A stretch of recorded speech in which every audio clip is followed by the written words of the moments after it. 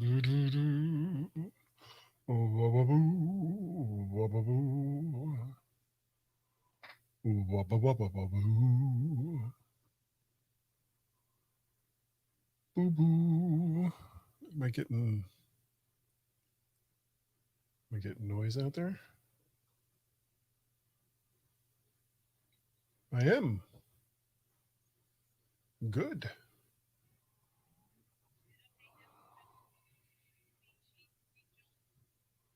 Oh, let's see. Whoop. Hello, Dave. Hey, can you hear me? Yes, I can. See me too? I do. Right. Hold on, I'm checking to make sure I'm on YouTube.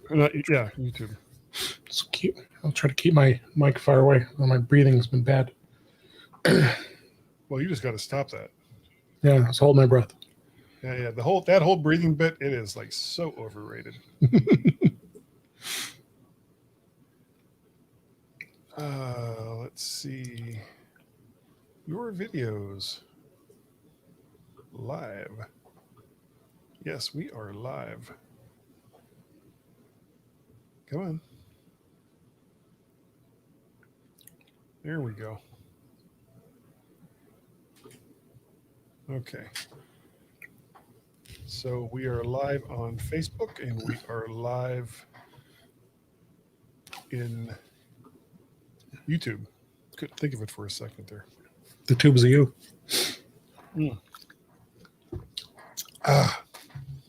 So Warren's down in Sin City. Vegas, baby. Must be nice. Must be nice. I have never. I know you still haven't been there. I may have landed in Vegas once, but I don't think I've ever spent any time there. I would love to go. I really would. I would love to go to Vegas. It's a lot of fun. Okay, what time is it? It is time to get started. You guys ready? You guys ready out there? Doesn't matter. We're doing it anyway. That's how that works. Oh, actually, before we go on, I made these two transparencies for Dave and John. I don't think they used them though. Did I show you these? Oh yeah. No, they use something similar. Yeah. Well, I mean, it's not that hard. It's not like if I could do it. They're just using Mimo. No, they're not using Mimo anymore. Oh, he stopped. Oh, I didn't know that. Yeah. Let's not talk about it right now. Okay, tell me afterwards. Okay. No, I never do. Well, I'll drink water, Bob, but I don't typically eat. Brand. There it is.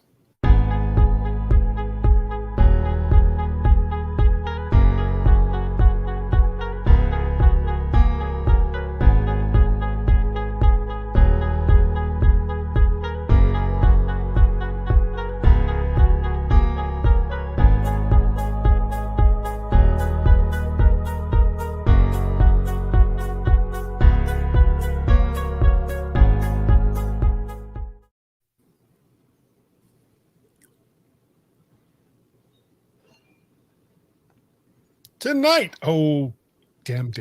Hold on. I screwed up. Take two. Underpants. Yep.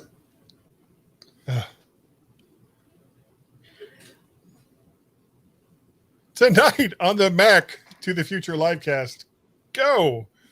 Telegram's founder Pavel Durov is not happy with Apple and went off on a very public rant about it. The New York Times claims Apple has compromised Chinese users' security with its iCloud servers based in China and is a new Mac Mini Pro in the works for this year. Maybe. We'll talk about that and more on the Mac to the Future livecast. Go.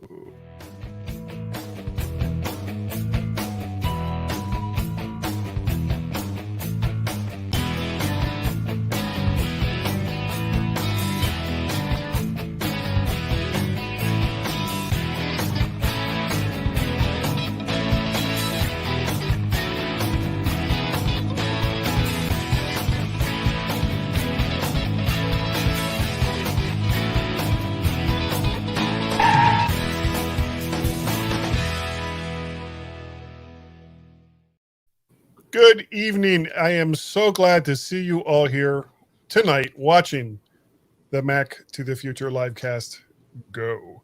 Warren could not be with us this evening. However, I am not alone, thank God, because you know that never ends well. We do have Mr. David Ginsburg. Hello there, sir. How are you? I'm doing well. Trying out a different mode on my camera here, using the iPhone and portrait mode here, so you can kind of see. It's got a nice focus on me, a little blur in the back, and looking good. Yeah, a little bokeh going on there. Yeah, It's bokalicious. Is that how it's Boca Loco Wickish. Boca Loco Licious. Almost sounds like some of those old 60s and 70s breakfast cereal commercials. It's Bokalicious. Yeah. Come on, kids, eat all that sugar. Look what it did for me.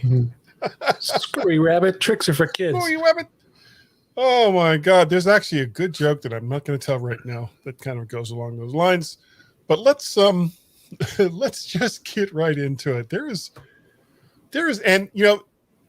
is so much stuff, and I imagine when we do your show, In Touch with iOS, tomorrow night at 8 p.m. Yes. Eastern Standard Time, because I will be a special guest on that show tomorrow night. Yes, you are. That we may talk about some of these things, but there is so much more. There's so much more going on right now. It is. Oh, trust me, I have a long list. It's a little nuts right now, which is good for us. Is it good for Apple too? Who knows? Dave, I don't know if you heard about this. I didn't. So but this will be new for me. There was a MacBook leak in April that may have tipped Apple's hand in releasing a faster Mac Mini with a better processor and more ports. According to analysts, this will mark the end of Intel-based Mac Minis. So whether or not this is true, whether or not there is a new, faster, better, $6 million man Mac Mini coming out, the end of Intel-based Mac Minis, which will probably, I'm guessing that's going to be like the first Mac that goes all M series, is coming, and it's probably going to come before the end of the year. I still say that by December of this year, they will have transitioned all the way out from Intel. Except the Pro. Sorry? Except the Pro. Well, I think that's going to be like a new machine when they come out with the Pro. Because, I mean, yeah, they sell a Mac Pro right now, but that came out in, 2017? But there's talk of a new Mac Pro that's going to not be Intel. And it's going to be still Intel, excuse me. Really? Okay. Yeah. Well, we'll see about that. I think that, I just can't see them coming out with new Intel-based Macs at this point. I just can't see it. Other than the Pro, but the Pro is going to be Xeon and high end, and going to be a number of cores, but they also could come out with the new M series for the Pro. We're talking about 30 cores or some crazy number. I was reading about that as I was putting some notes together for the show. I wasn't sure whether I wanted to bring that up, but that's, I mean, the M series processor at this point, really the most that they can do, it's almost like Moore's law in reverse, because they're not going to be any faster as far as clock speed goes. They just throw more cores at it, and software becomes more and more, multi-core enabled. So whether or not you have, 5 gigahertz cores blazing along at whatever speed that they can get out of it without it melting your desk down, they just toss more cores at it, and right. I mean, it's essentially the same thing. It's a faster chip, not because of the clock speed, but just because there's more cores there to do stuff. Yeah, no, for sure. And I mean, I could see the line going all across the line, and they're going to be M series machines, in no time. I think right now the excitement is the iPad, and not to change the subject, but I'm pretty anxious. I've already watched the pre-reviews from all the influencers like Marcus Brownlee and Renee Ritchie, and then they're raving about it. And they're also, I was surprised at Marcus Brownlee saying that he prefers the 11-inch, and he was very surprised that Apple decided not to put the better screen in the 11-inch as well. But it still has the M1 in it, though, right? It has the M1 in it, which I'm pretty psyched about, and you're going to still get the performance. You're just not going to have the video as you did with that you're going to with the 12.9-inch, and he of course got the 12.9-inch to demo, but he admittedly said that he's going to stick with this, like the model you have or we have currently. I have currently the 2018 because he's fine with it. It's there's no we can't use the power that we have now. Yeah. So I mean, I'm doing it only because I'm getting a good trade, and I decided just to jump in because it's 3 years old. I'm good to do it, and everybody's raving about so far these influencers. I mean, definitely I can look forward to it. I think it's supposed to. I'm anticipating it's going to ship. I'm hoping this end of this week, and I'll have it next week to start. I just got mine last year, so I don't know if because you got the 2018, but you bought a newer. I got that through B&H for B&H, right? No, deal. I mean the 2018 is a perfectly fine iPad. And we have this comment here. How do I see the live feed? If you're watching this right now, you're seeing the live feed now. If you want to have your avatar from Facebook and your name appear, you have to go to StreamYard.com/Facebook and give the application permission to use it, and then you'll be good to go.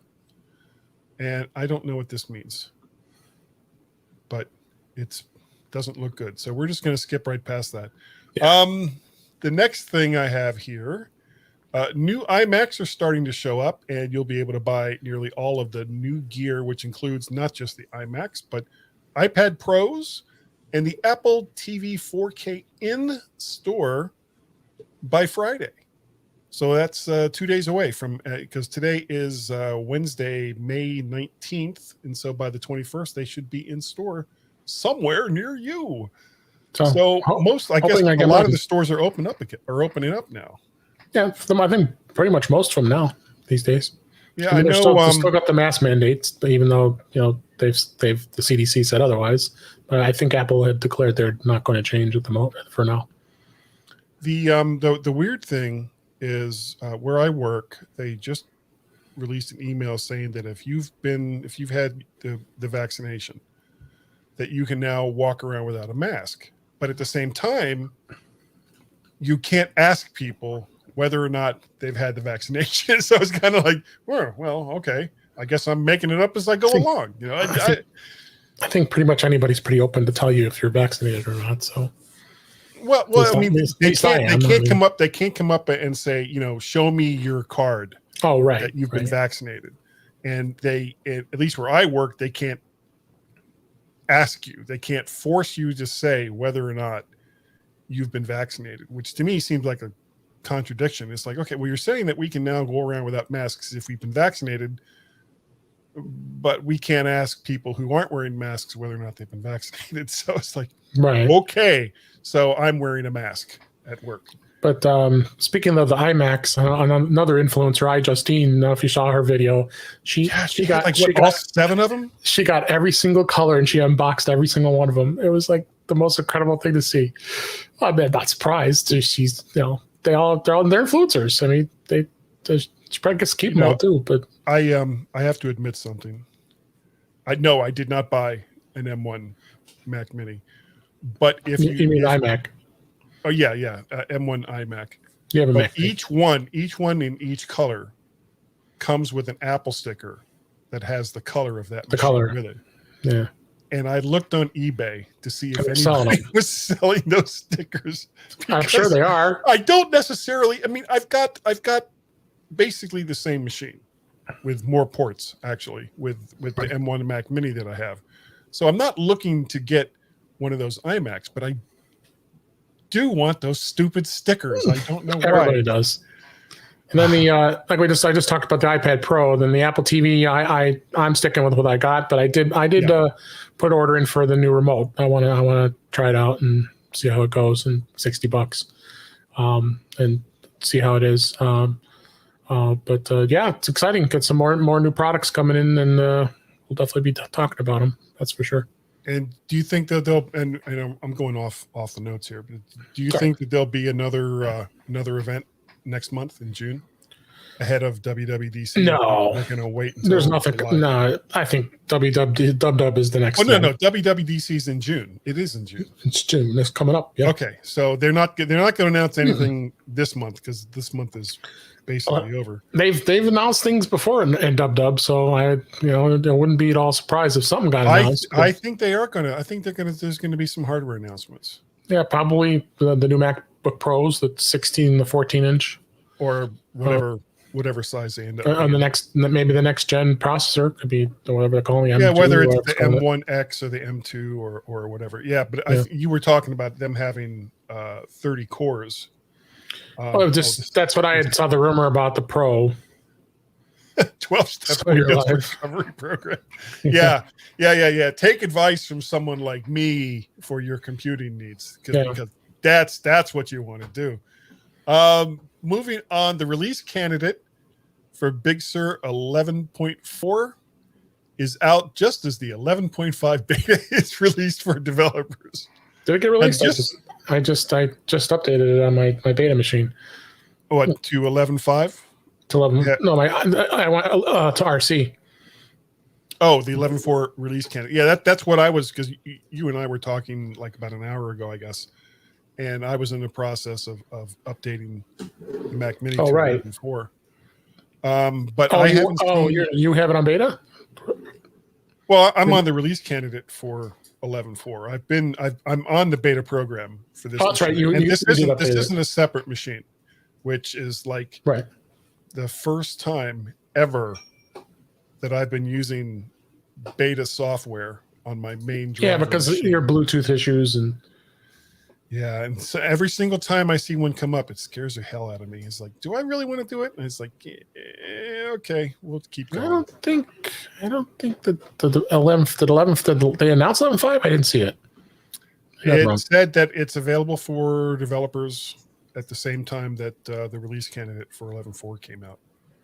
That was actually, let me go to no, that's for updates. Let me get rid of that. I saw it in the news app. News. So while I'm waiting for that to happen,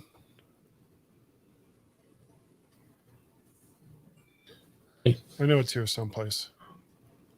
All right, I'm not gonna worry about it right now. The next story I have is an updated app store. Have you seen this yet? For the iPad? Oh, you mean the updated? I thought it was the updated Apple support for the iPad. Oh, right, the store, right. Yeah, it's supposed to look a lot like the Apple Store. Actually, it did to me for the Mac. A sidebar has been added, and it makes it easier to add accessories for your iPad. You can also check order status and find virtual sessions and training all through the Apple Store for iPad app. And I've said this a couple of times now that I really, really believe that they are looking to merge iPad OS and Mac OS within, I'm going to say within 2 years. Within 2 years. I don't see that. There'll be some kind of Mac-ish OS that's going to run. It's going to be running on iPad. All the apps are starting to merge together.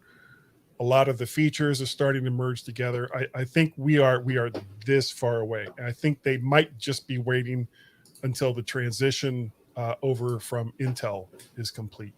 And probably not for Big Sur, but whatever 11 or I don't know. Do you think they're going to go to, well, I guess they have to go to 12 at this point for OS numbering.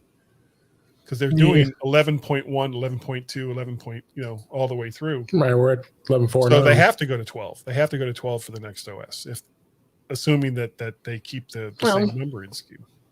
True. I mean, yeah, because they've been calling it, because what was it? It was 10, 15, 10, 16.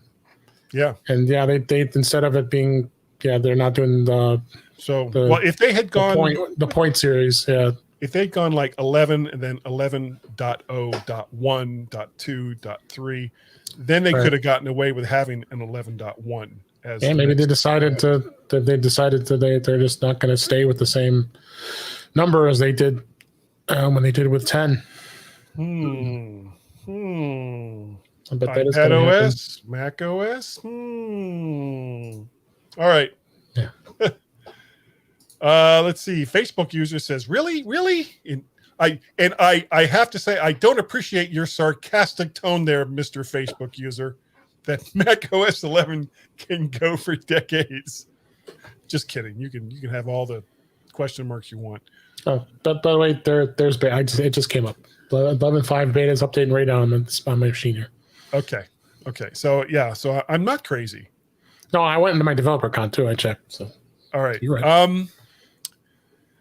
Now, this next one is kind of a humdinger.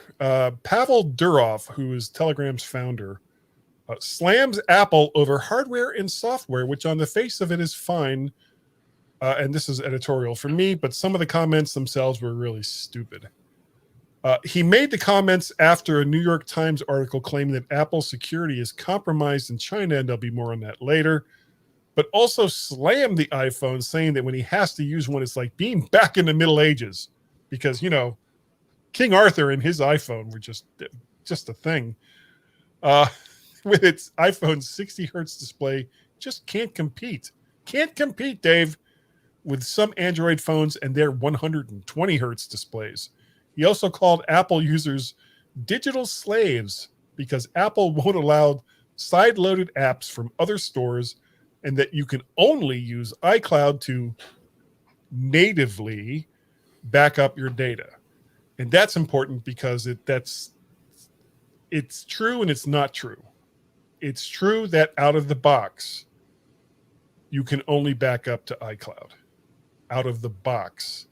But there is nothing stopping anyone from getting Dropbox or Box or Microsoft's OneDrive or Google Drive or name your system of choice for backups outside of iCloud. Let's see. He also says that Apple's approach is appreciated by communist China, that he says has complete control over apps and data for users in that country. So, Mr. Pavel Durov, what do you think about all that, Dave?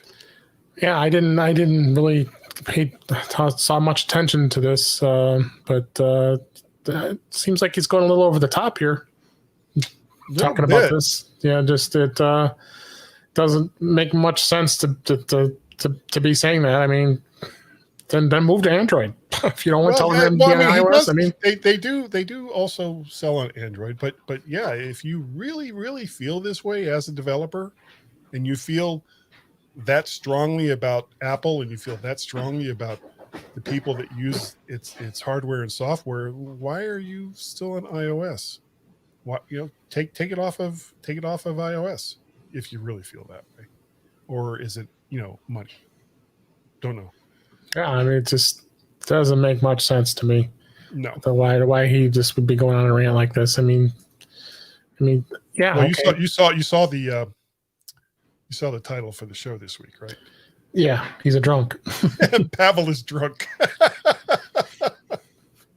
All right. Yeah, I didn't have. I'll be honest, I don't have much I can give you on this. I didn't really get a chance to look at this story. I've never used Telegram, and no, I haven't either. Not because he's drunk, but just because it doesn't offer me anything that I personally want.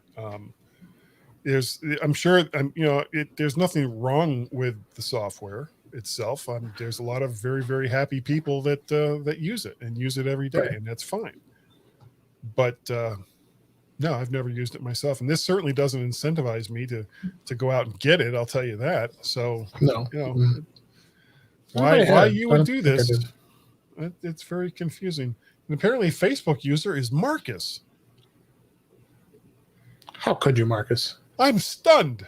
How could it be? How could it be? All right.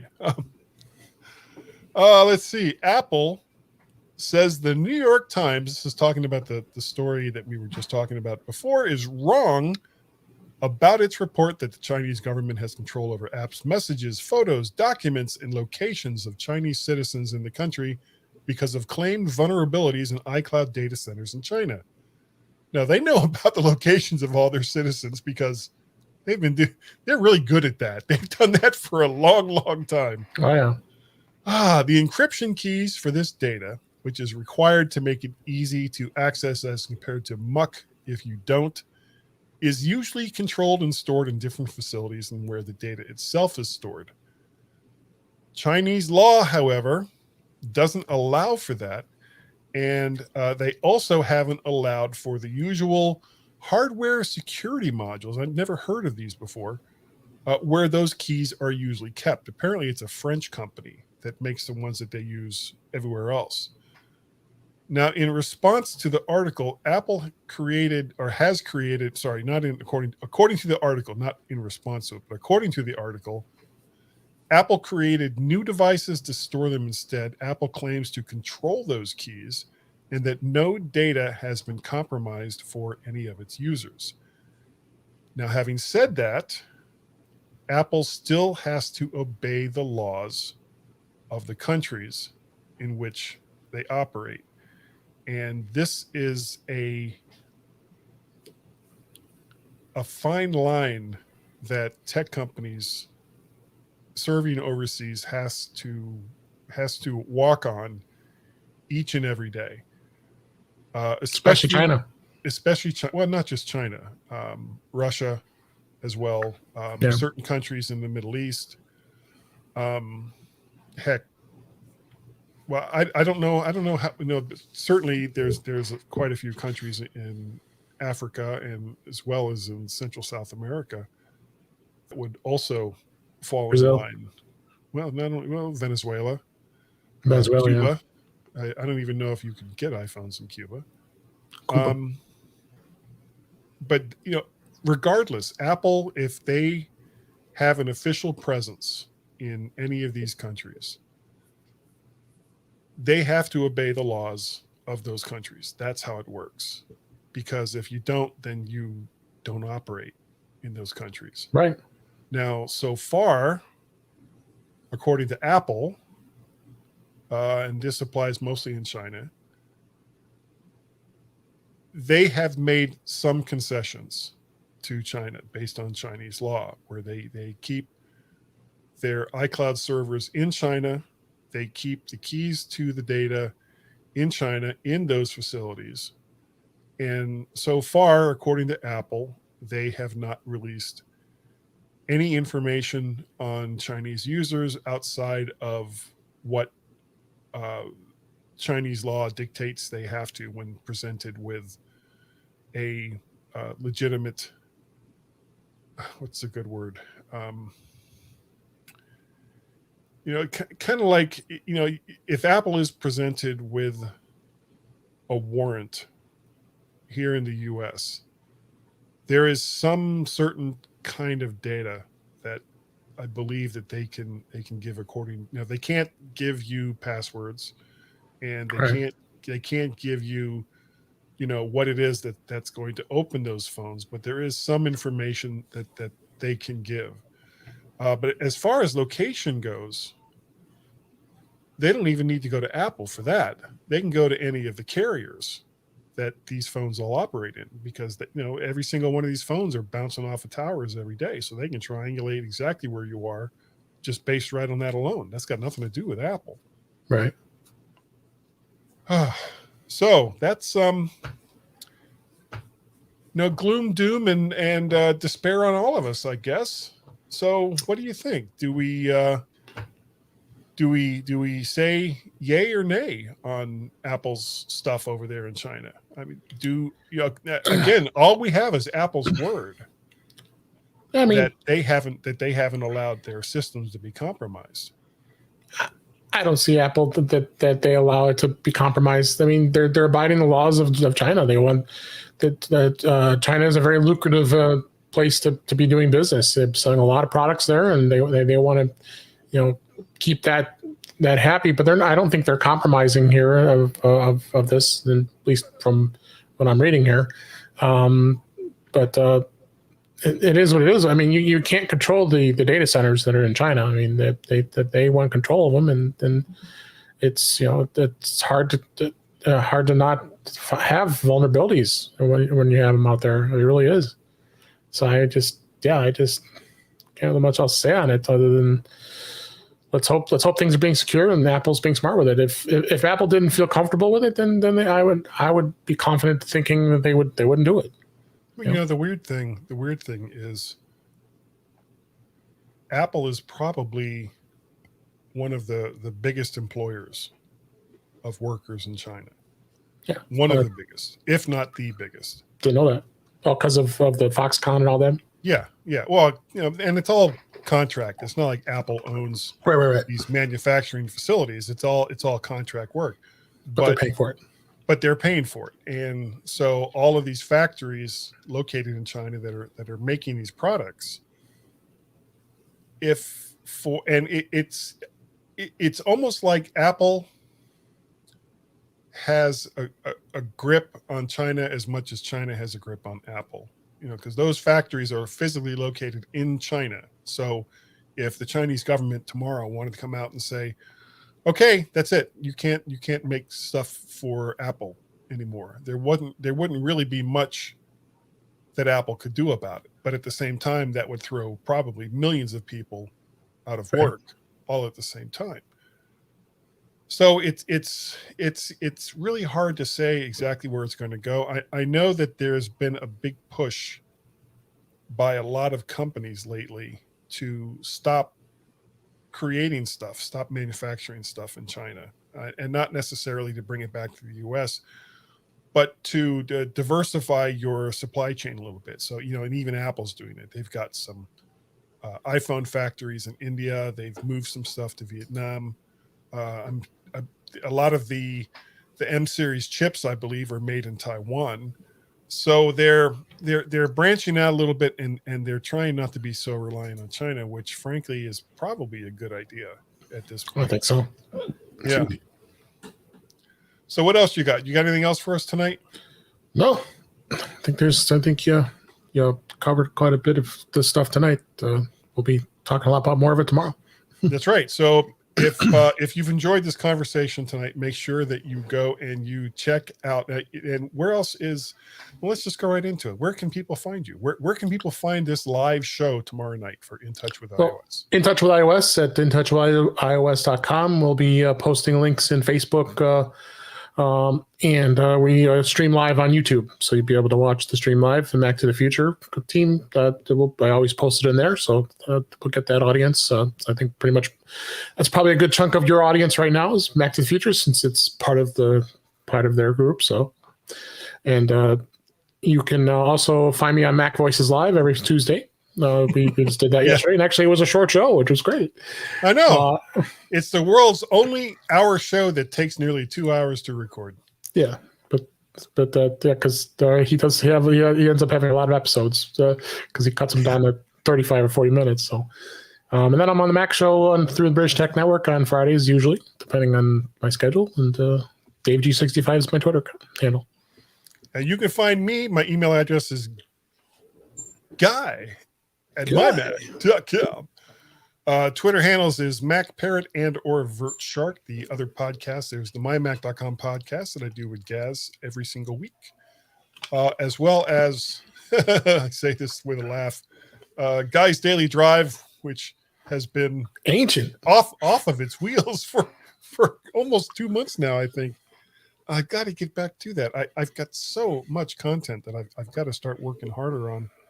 But it's so very, very hard. And of course, the Mac the Future podcast, livecast that you're watching right now, every Wednesday night at 8 p.m. Thank you all so very, very much for joining us this evening. We really appreciate the fact that you take the time to be here, you take the time to listen, you take the time to download. It is greatly appreciated. Don't forget about tomorrow night's In Touch with iOS livecast. 8 p.m. Eastern Standard Time. And Dave, thank you for joining me this evening. Thank you for having me. And we will see all of you. See, the bokeh doesn't work when I get my finger that close. It just goes out of focus. Damn it. We'll see you all next week, right here on the Mac to the Future livecast. Go.